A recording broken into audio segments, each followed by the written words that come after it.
What's going on, Freightskills, and welcome to another video. This video is going to be a little different than the format that I usually do because instead of talking about like a lesson or something like that, I'm going to talk a little bit about a hot topic that there's a lot of myths around it, there's a lot of misunderstanding about it, and there's a lot of greed around it. And we're going to talk about the freight broker's profit margin, what it is, why it's there, why, if you're a carrier, it doesn't affect you in a single way. All right? Like I said, there's a lot of misconceptions about it. So we're gonna dive right into those. But before I do, make sure you subscribe to this channel, like this video so that this can get out to as many people as possible. Every single like, comment, share, everything that I get on the channel, I really appreciate it. Helps grow the channel, helps get the message out to more people. And our goal is to make the logistics industry a better place for our peers. And to do that, we all need to understand each other's side of the business, all right?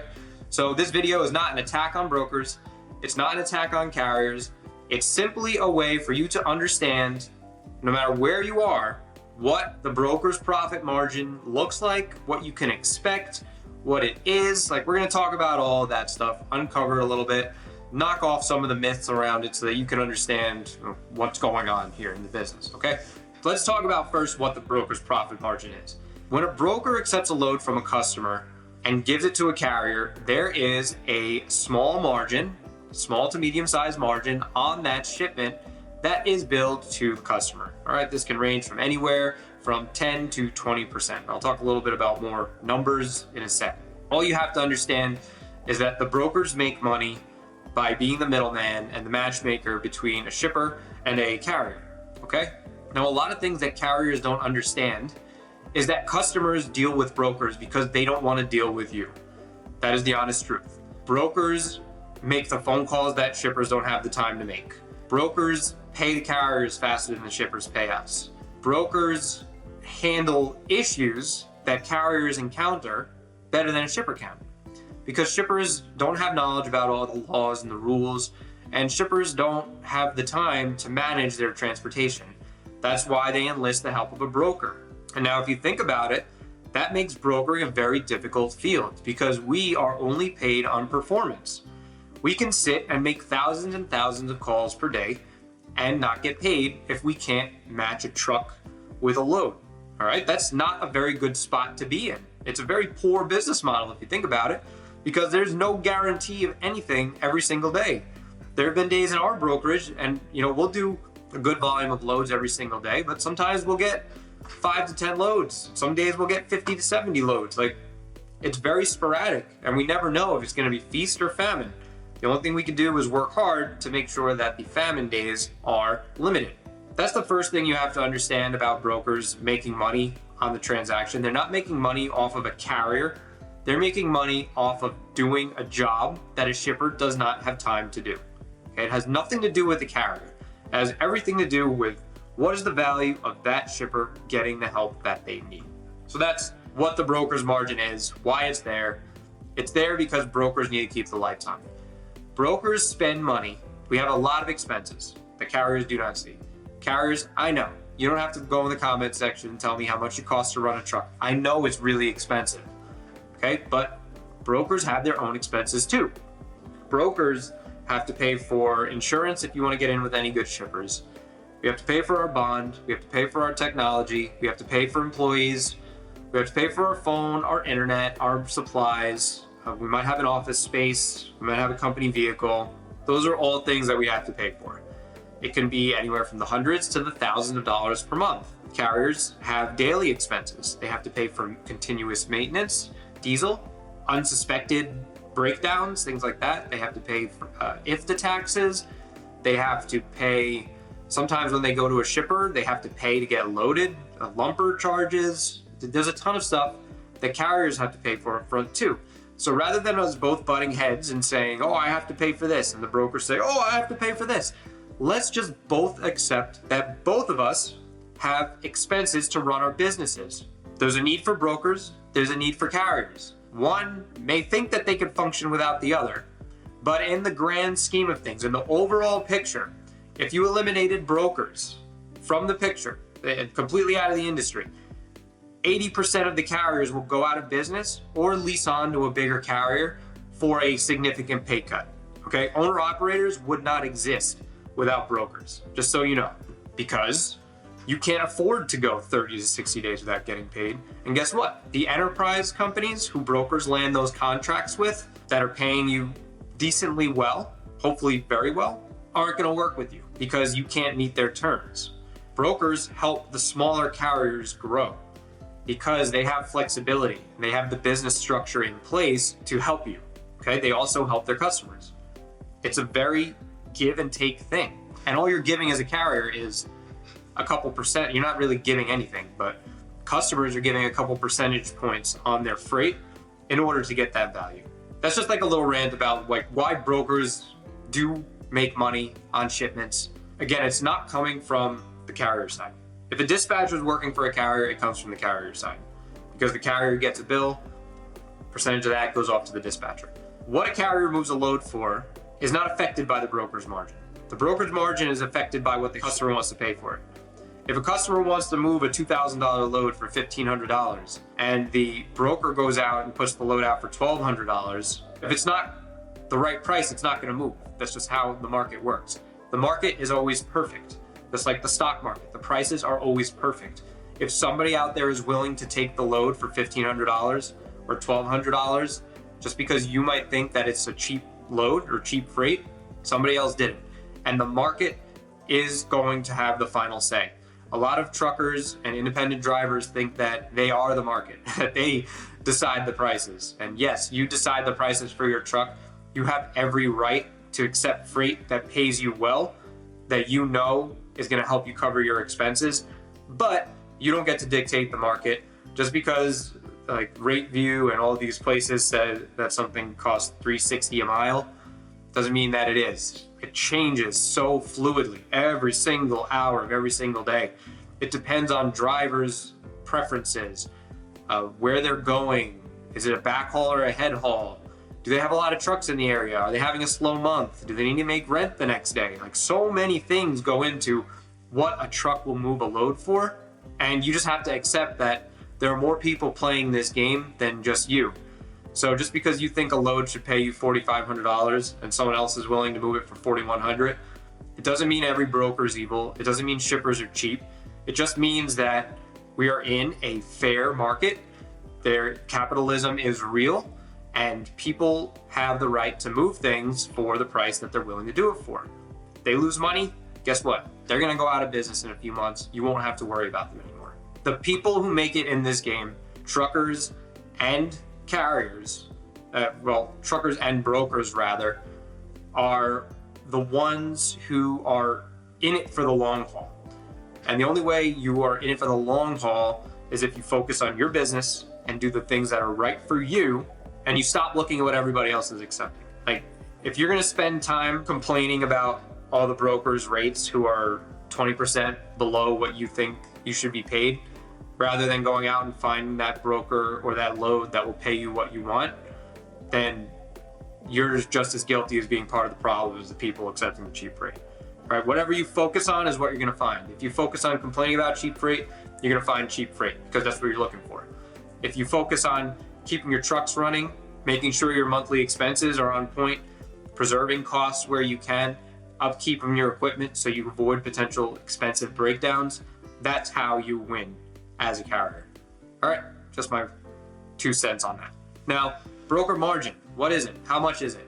Brokers make between 10 and 20% per shipment, depending not on the carriers, depending on their shippers. I can't reiterate enough that shippers are the ones who dictate the rates that brokers are putting out.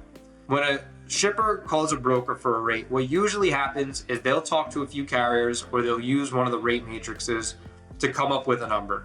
If a broker is willing to make $25 on a shipment or $50 on a shipment, it comes out to like 3 or 5%. Sure, they might win a few loads in the short term, but they're going to be out of business in 3 or 4 months. Guaranteed.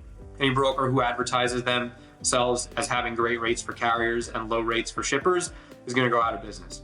I am self-proclaimed, hopefully the most expensive broker that any shipper will call or get a call from. I wear that badge proudly. I will tell customers up front, like, hey, you want to work with us? We're expensive. Why am I expensive? because I make sure that carriers get what they need to run their trucks. But it's not up to me. We quote our loads based off of what carriers are asking us for. That way, I never get into the position where I have to offer a dirt cheap rate to a carrier.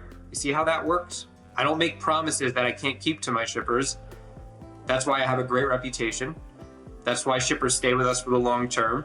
And that's why I don't have a bunch of posts on Facebook and Reddit about my brokerage saying that we're cheap and we don't pay our bills. Because all of the loads that I quote are based off of what carriers tell me they need to run their trucks.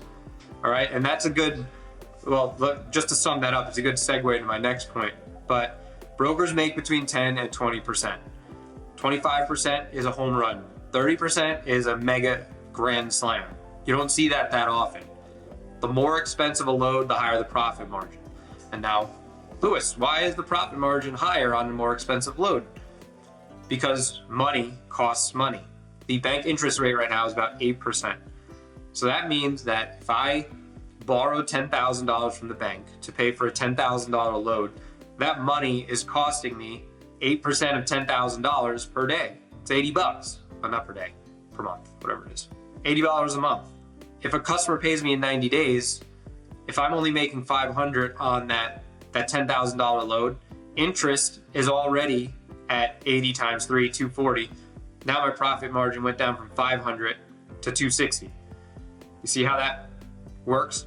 Borrowing money costs money. If you're using a factoring company, you don't have to worry about that, but we don't use a factoring company, so that's something you have to think about. If you're borrowing money to pay your bills, there's interest on that money. Okay, so whenever there's money changing hands, there's gonna be a margin on it, whether you're happy about it or like it or not, okay? Into that next point, this is more for carriers, but it's for brokers too to understand. It's not up to us to tell you how much money it costs to run your business. A lot of carriers get into this business without doing their homework and research on the business aspect of running a truck. You need to have a very important number in your mind at all times. And that is, what is the cost per mile of operating my truck? What's the wear and tear, the insurance? How much do I need to take home per week in order to make a profit? How many days do I have to drive to get into the black so that everything that I do after that point is profitable? You need to know that number. If you don't know that number, no broker is going to make you happy, because you're always going to be operating in the red. Sure, you might take one load that you do really well on, then you might take another load where you're really bad on.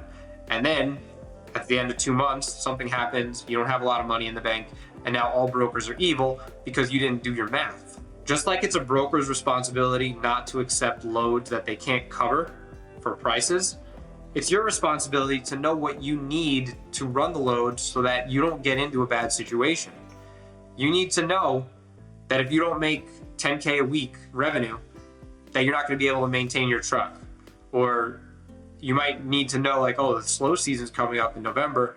I need to make a little bit more money in the last 3 months, the 3 months prior to November, so that I'm able to sustain myself until January, February, when things pick up again. Where carriers go wrong is by directing all of their focus on what brokers are doing. What brokers go wrong is by trying to race to the bottom to do things for the cheapest rates possible, thinking that that's how they're going to win their customers over. All right, so let's try to flip our mindsets a little bit. Carriers, instead of worrying about what brokers are charging, worry about what it costs to run your truck and hitting those numbers. Brokers, stop guessing at rates. Stop thinking that you control the market individually. You don't. And stop making promises to shippers to move loads for a loss, because all you're doing is screwing up the carriers. Because if the carriers have an overwhelming amount of loads that are going to lose them money, they have no choice but to take them.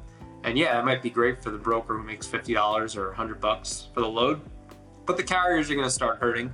And then guess what happens? Carriers quit or they go out of business. Now there's a lack of supply, and what happens to rates? They go through the roof, and now your profits get even thinner.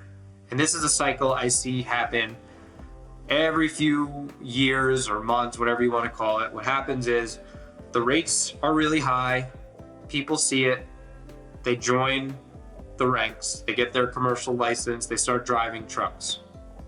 all of a sudden the driver supply goes from this to this. Now there's too many trucks for not enough loads. Loads start moving for dirt cheap because people can't even keep their trucks moving. After a few months, the people accepting those dirt cheap loads go out of business, create an even more of a supply crunch of drivers, and the rates go way up again because there's not enough drivers. And the cycle repeats and repeats and repeats. Some brokers adjust with the times and keep it going.